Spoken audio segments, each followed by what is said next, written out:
So before we get started, I just want to say something. It is 3 o'clock in the morning. Today is, what is it? July 21st, 2026, and it's 3 o'clock in the morning. I'm in my attic, or as I lovingly call it, my she shed. I just woke up in the middle of the night, so that might be the crust that you hear on my voice. I woke up, as I often do, and today I just decided to hit record. So it's not aesthetically appeasing, or what is it? Aesthetically appealing.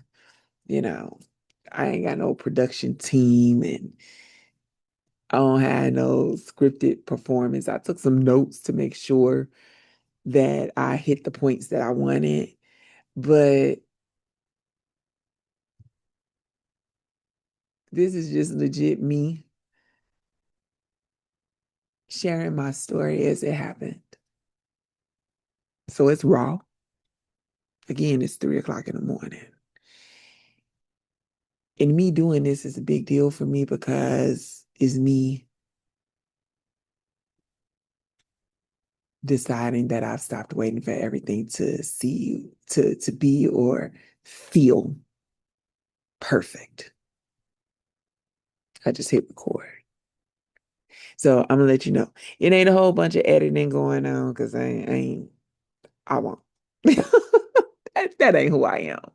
But just wanted to give you that disclaimer. Oh yeah. And I cuss. Just saying.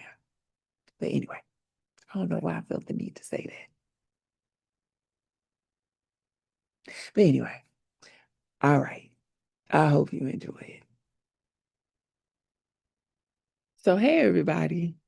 Welcome to the very first episode of the Gen X Awakening Hour. So I wasn't exactly sure what I wanted to start or how I wanted to start because if you've ever had an awakening, it's not one singular thing that happened on a specific day and then suddenly everything changed. Or at least that's not how it was for me. I don't really know anybody else that it was that way for either. So my awakening happened in layers. Um, but when I look back, there's always one moment that I feel like defines the awakening. Um, I know that I was already on the path, but the one moment that I feel like started it, like for real started it, was a divorce. So I had separated and eventually divorced from the man that I honestly believed I was going to spend the rest of my life with. And when you get married, you don't plan for it to end, which is crazy because we always planned for it to end. We had always said that, but if we break up, we gonna always be friends. But you really do plan for it to be for forever. So when the relationship fell apart, my world kind of fell apart too. And if I'm being completely honest, I didn't know who I was without that relationship. I remember trying to claw my way to my own identity by saying that, I'm gonna go out by myself. I'm gonna do things by myself. You know, that was while I was still married. That was when it was going down the shitter. But anyway,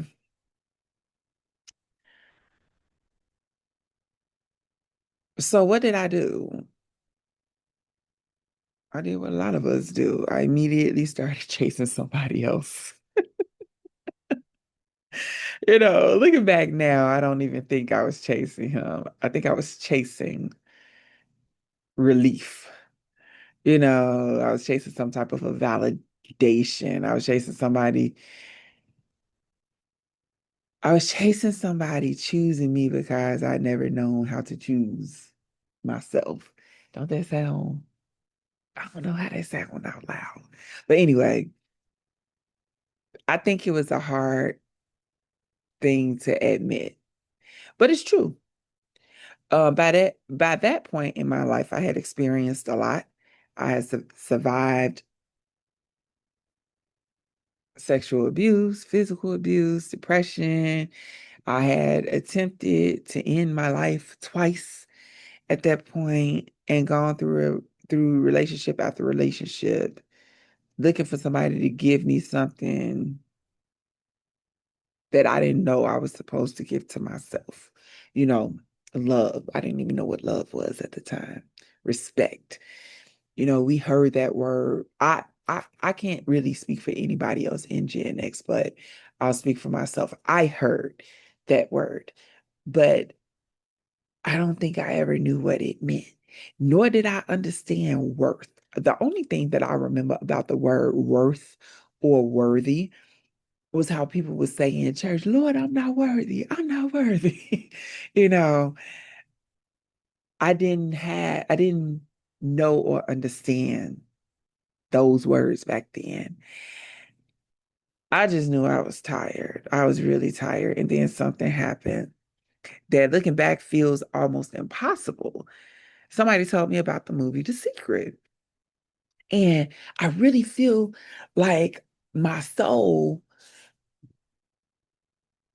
was extending me a helping hand.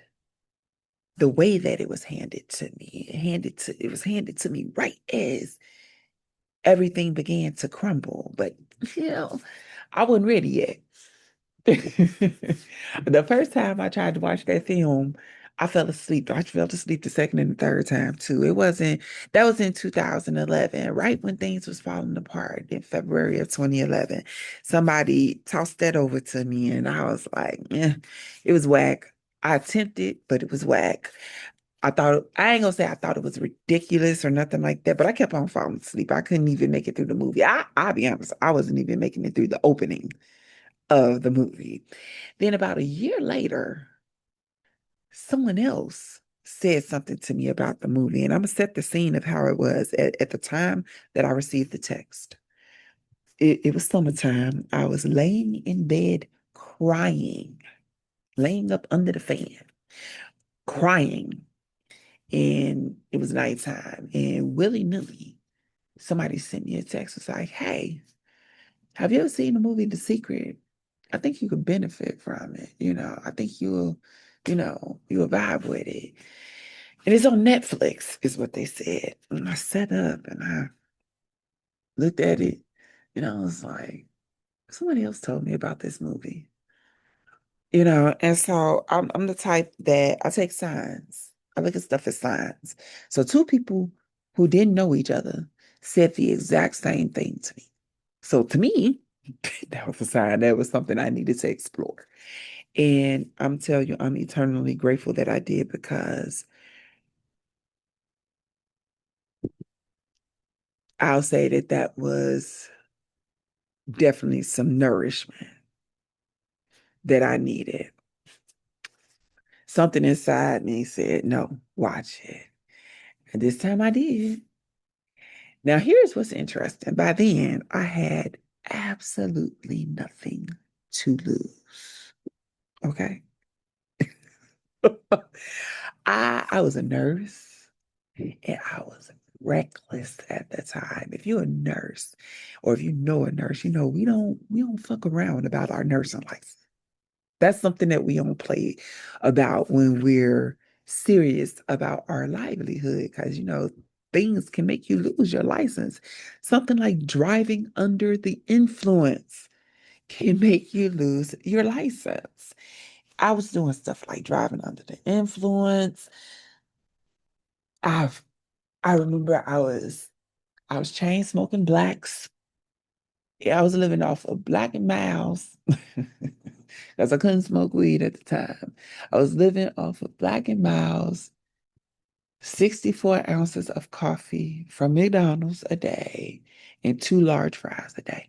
That was my, breakfast, lunch, and dinner of champions. So, yeah, I was at rock bottom. Okay. And when you're at rock bottom, you're a lot more willing to try something that might sound crazy, but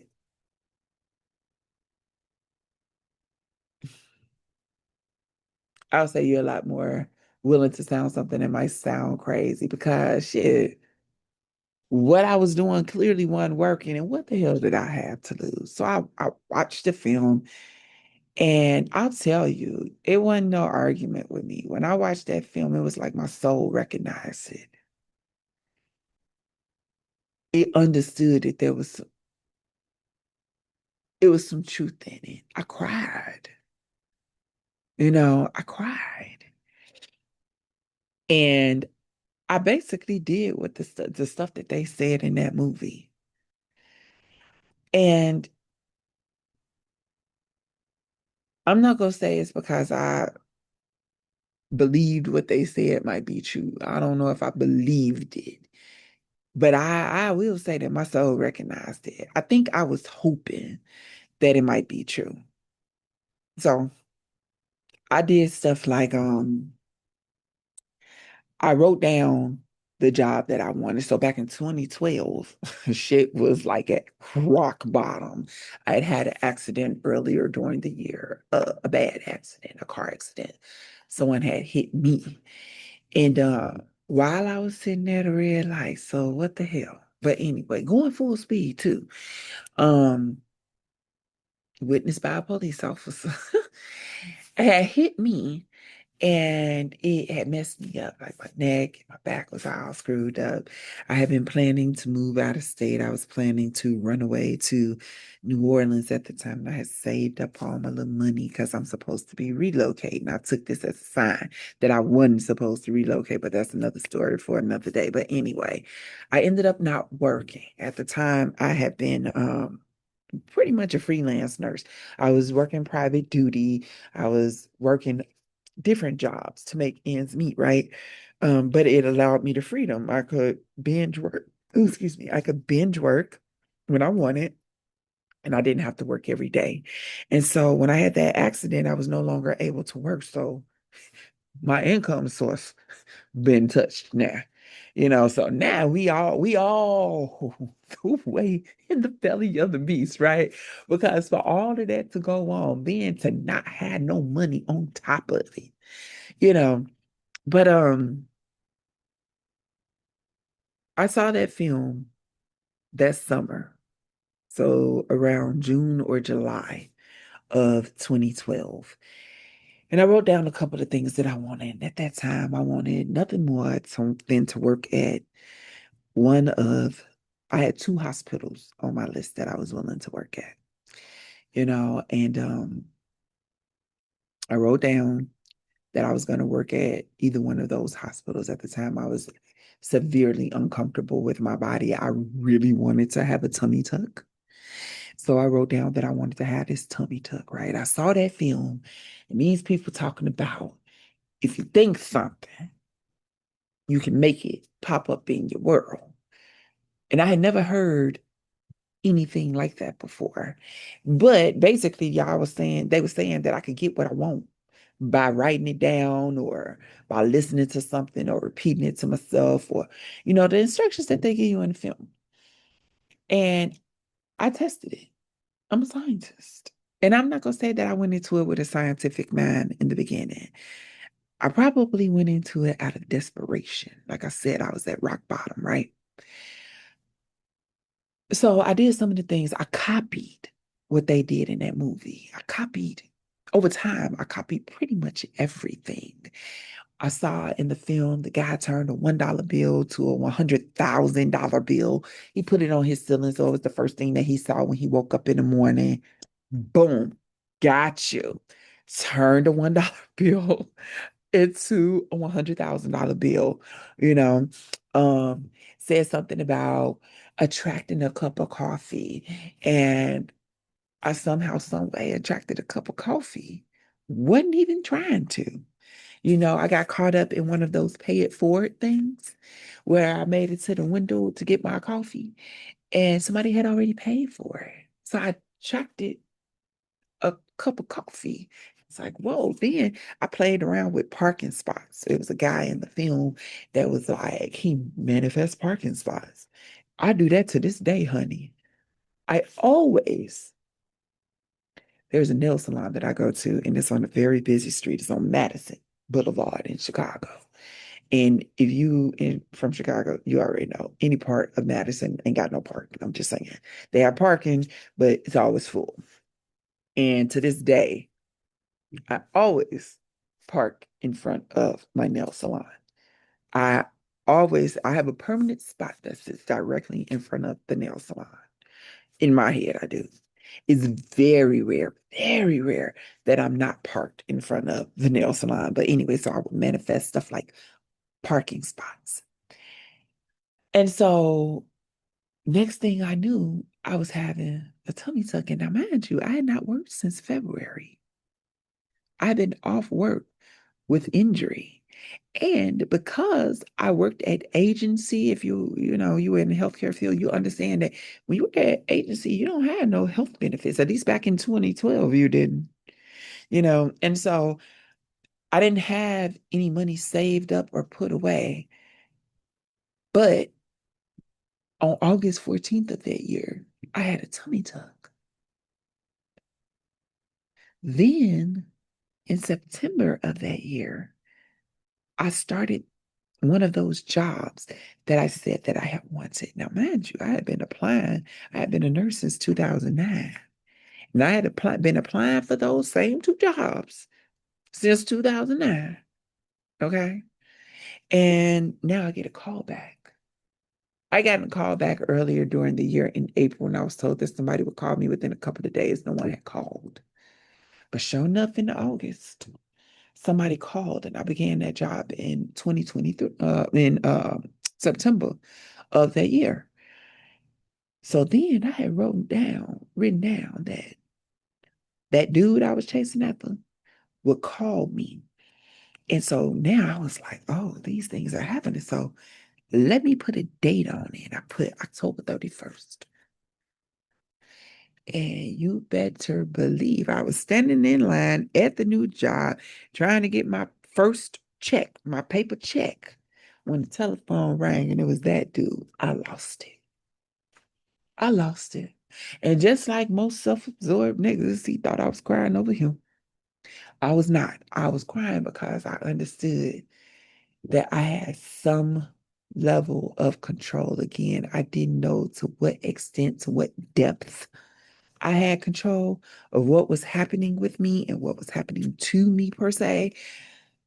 But I began to understand that I had some type of control. I got it. I even wrote down my salary. I undercut myself, but I got the exact dollar amount that I said I wanted.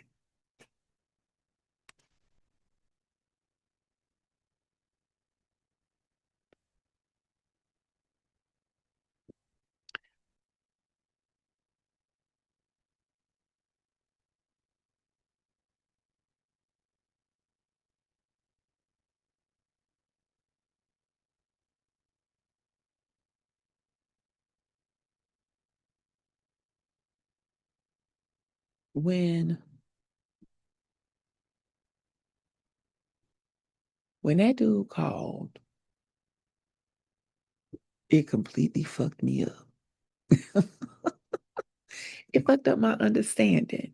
And although I cried, again, I cried because,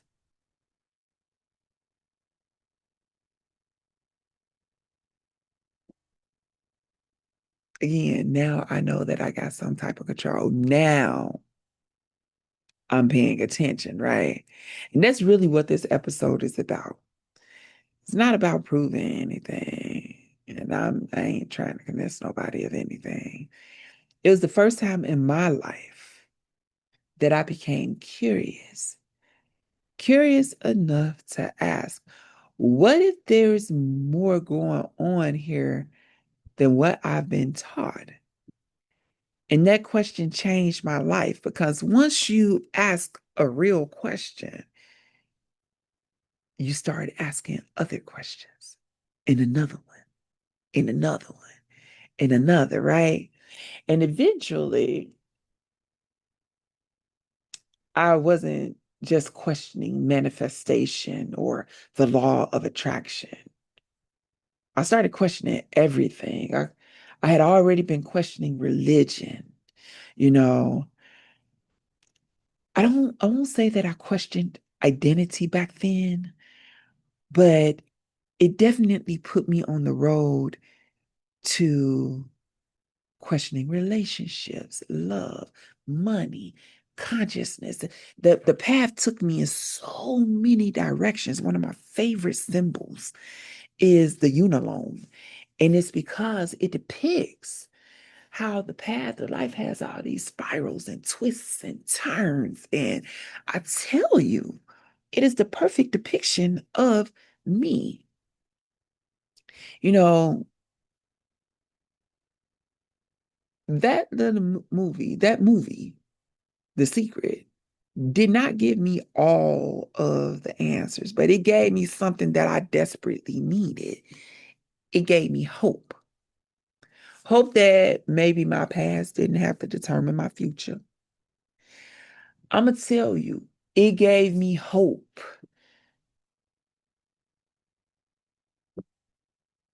that I could have better.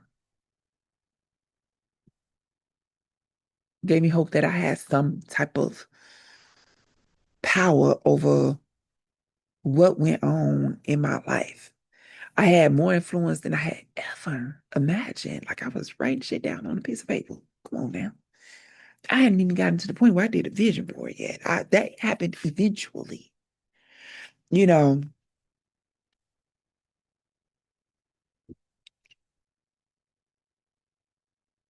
but that's where my awakening began. Not with certainty, but with curiosity. My awakening began with curiosity. So next time I tell you about what happened after I realized I wasn't just,